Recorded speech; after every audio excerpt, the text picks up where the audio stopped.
Hey guys, welcome back to the shop. It has been 7 months since Remy and I were in this very same spot recording the last video on this car, and it looks a little bit different now. Maybe not that much from the outside, but I promise it's different. So yeah, we didn't film anything because it's just us here, and these builds take a long time. This one took over 800 hours, so yeah, it's been a lot of long nights, but here we are, it's done, and it's racing in 4 days.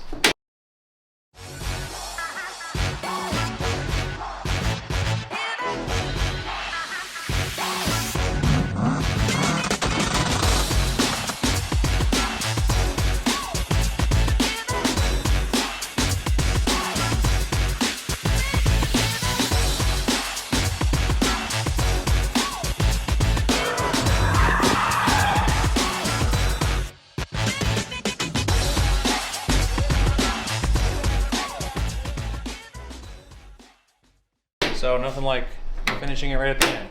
So let's show you guys what we have. Dynamics Stage Rally Series 4 12-inch bars. These are actually mine from my car because we ran out of time, but we're gonna share for this race. Coming in, we got a nice clean bay for at least now. We have a Brown's BP 700 block that's built. We did the headwork ourselves here. We have billet cam gears in there. If you guys watch our YouTube, you know that I exploded a cam gear last year and it took out 2 engines for me. So we won't be doing that again. So we got aluminum billet ones. We got a Carbon Dynamics air system. We're starting to use these instead of the factory ones because it keeps a lot of heat out of the intake tract, and they're universal. We're still kind of experimenting with that, but Killer B AOS. Otherwise, we're running a radium fuel setup in here, and we try to keep it kind of simple, close to stock as possible in case we need to get parts from the parts store. So really the only thing you can see that's radium is we got our fuel filter stashed over here, and then you can get a nice little view of the rail there. Everything's on SAE quick connects for pulling the engine, and the whole engine harness is done in-house, and it's actually on an aircraft quick connect underneath the intake, the intercooler, which you can't really see. Actually, if you come over here you can see it, but basically this one connector right there is all you need to pull the motor out. You twist that a quarter turn, undo it, and then you take those 2 fuel lines off and you can pull the engine. So that's pretty cool. And the wiring was all done ourselves. It's on a full Haltech system, which we'll show you over here.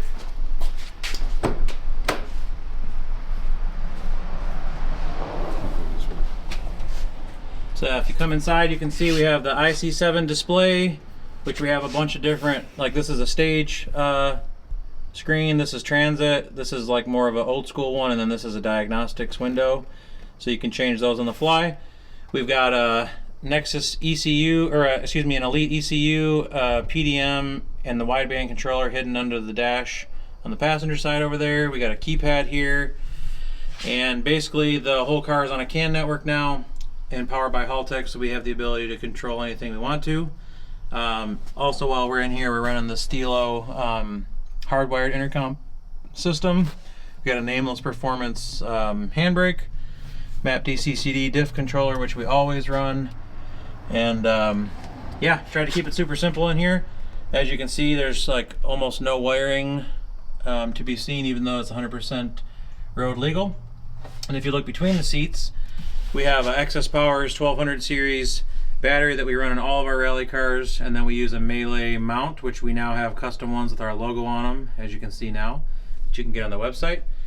And there's a fire suppression system hidden behind the passenger seat, kind of tucked back there. It's a Novak foam series that we run, and yeah, we got a bunch of high-end Racetech 119 seats with the venting in them that we currently don't have plumbed into the windows because we ran out of time, but we will hook those up later.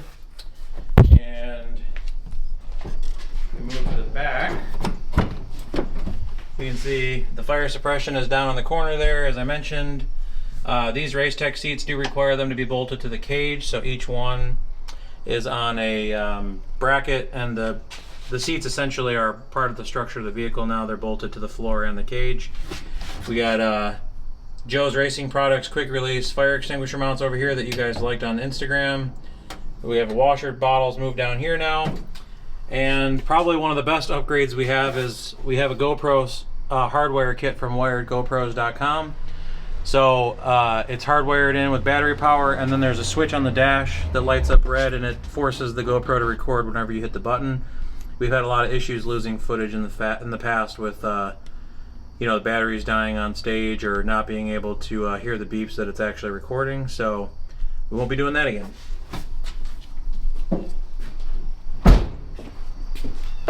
And then moving on to the back, where it's usually the most crowded, but in this car it's actually nice and open. We are running a full-size Milwaukee Packout 3-drawer toolbox, which has a locking bar so they can't open. We have our spill kit and our first aid. There's a cargo net that goes over top. We have our safety triangles on each side, and there's another one up in the co-driver spot. Right now we're running one full-size spare, and we have a pin stand jack from a 1960 Mercedes. They came factory, and they're 50 bucks on eBay instead of $700 for the Rally ones. I just welded a socket to it instead of the little crank handle. And yeah, as you can see, all the wiring is done by us. It's very thin. Those are the brake lines. They're stainless steel lines that are PVC coated in black, and everything's bulkheaded. There's no pass-throughs on the car. For safety purposes. So yeah, and you can take this whole thing out with just clicking the release at the bottom, and then you have more room to work in the car if you need to change something or whatnot. So, and I guess while we're here, if you step back and look underneath, we have the Nameless Performance race cat, and then you can see the Rigers tucked up under there, and we run a full 3-inch exhaust all the way to the back.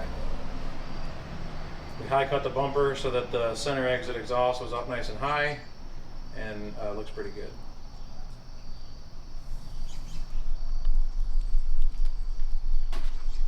I think that is most of what we got. We are running pin stands finally. We don't have them on my current car, but this car does. Even we were still able to keep the factory side skirts. This one we kind of went above and beyond with clean, just like the rear doors have door panels in them and handles, which is not required, but it kind of looks nice. And then the fronts we did pull cable style, so they're out of the way, and then we got some Race Tech door pulls.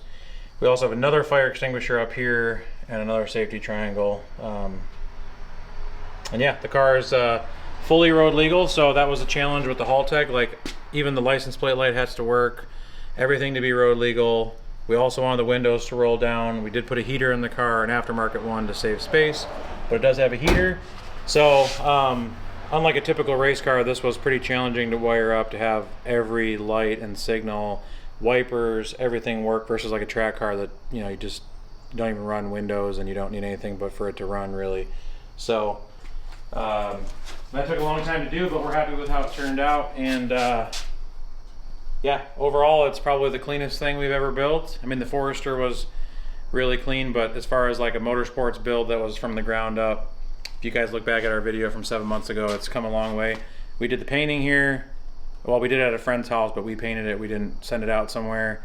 Everything was done in-house except for the cage. That was done by Adam Brock at 9 Hio. We don't really mess with those because with getting the logbook and everything, it's easier to have a professional do it.